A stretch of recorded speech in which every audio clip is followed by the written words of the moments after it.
Welcome back to Movie Recaps. Today I will show you a comedy, fantasy, mystery film from 2009, titled Symbol. Spoilers ahead.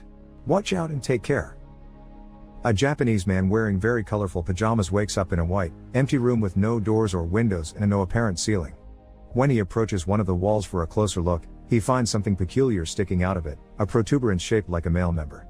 After poking it a couple of times, he presses the tip, which causes hundreds of giggling baby angels to come out of the floor and walls, staying there only for a couple of seconds before they go back the way they come. One thing they leave behind, however, now all their members are sticking out of the wall and floor. This is the phase known as learning. As he sniffs the finger he used to touch the weirdly shaped button, the man screams in fear, followed by crying out and begging for help from whoever may be around, to no avail. He decides to start pressing the various buttons to see what happens, and every time he does, a different random object falls into the room, from a small toothbrush to a big vase. By pressing the same button again, he is given the same object, and that's how his testing of this concept on one particular button gives him a big pile of chopsticks. His amusement is short-lived, however, when he presses the button next to the chopstick one and a small cart comes out of the wall and hits him on the legs. The next button he presses after crying out in pain transforms into a butt, which passes gas on his face. Hours later, the man has accumulated a huge variety of random objects in the room, and when he throws the ball at the wall, it presses a button that gives him sushi. This excites him since he's been getting hungry, but he realizes that he's missing soy sauce.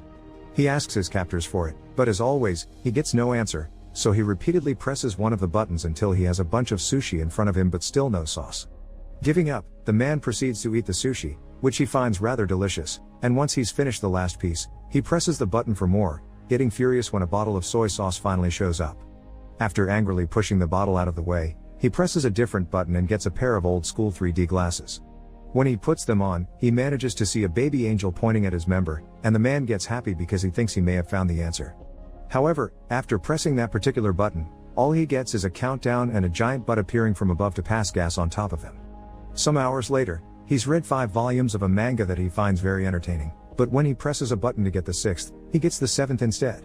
Frustrated, he starts trying other buttons, which give him 8 and 9 but still no 6. The last button he tries, though, has an important surprise for him. It opens a section of the wall that hides a door behind it.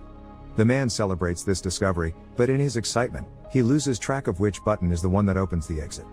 He tries one at random and shockingly sees an African tribesman run from wall to wall. The next one makes water fall on his head.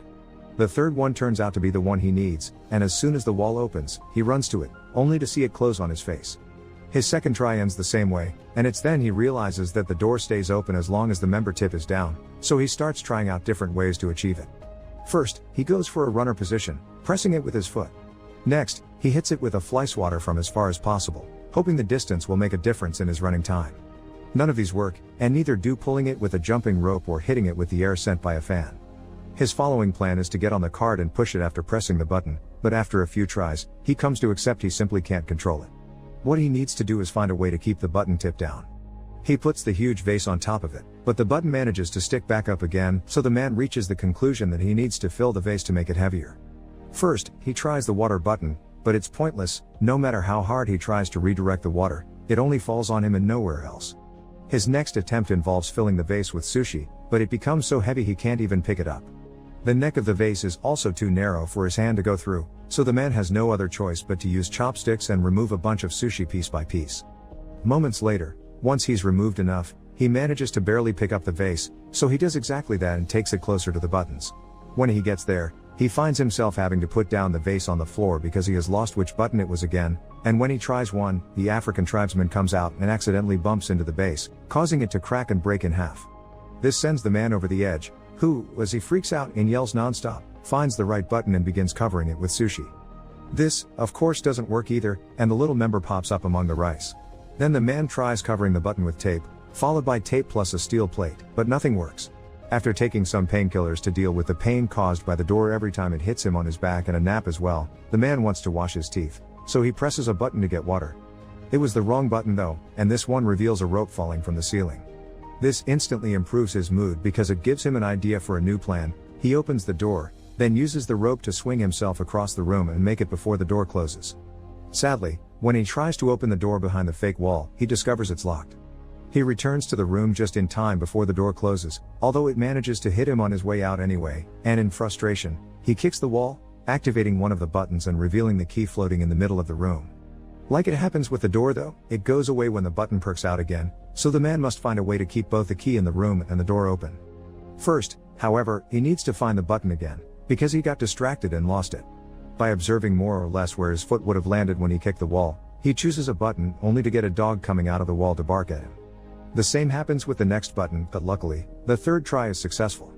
While keeping his eyes and a pointing hand at the button, the man walks backward and grabs a piece of sushi fish that he takes back to the wall to mark the right button with. When he presses it, however, the dog comes out again. This time he finds the button faster and proceeds with his plan. He makes the rope appear and swings on it to reach the different buttons, but it is still enough. As he falls to the floor, he sees a plunger he had gotten from one of the many buttons, and gets an idea on how to solve his little issue. He can use the plunger to touch the wall and push himself farther.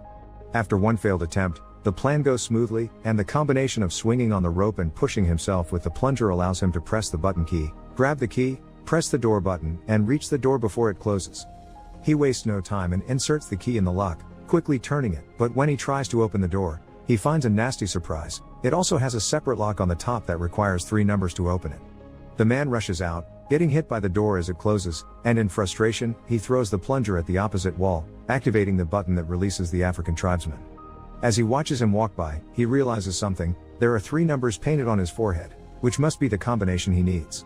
Since the time behind the door is limited, the man goes through the process of doing the whole swinging on the rope and jumping deal 3 times, 1 for each number to be put in. The 3rd time, he stays there and opens the door, which is a bit stuck and he has to push extra hard to open it. When he finally manages to do so, the piece of wall behind him closes, leaving him trapped and without enough room to finish opening the door. Devastated, the man sits on the floor and starts crying, remembering all the fun he had with the objects he had gotten from the buttons. He had been locked there too, but at least he had room to move and entertainment, and now he realizes he didn't appreciate what he had while he could. Suddenly, he feels a breeze on his face coming from the left wall. As soon as he touches it, he finds a crack that indicates it's a fake. He wastes no time and pushes the panel open before running out of there, soon reaching a mysterious hallway floating in a pitch black area. It feels like he spends an eternity running towards an exit, and when he finally makes it to a room, his hair is longer and the colors of his pajama have faded. This room is also empty and the door he uses closes as soon as he enters, but instead of baby angels, here there are adult ones, who also disappear into the wall and only leave out their members to be used as buttons. This is the phase known as practice.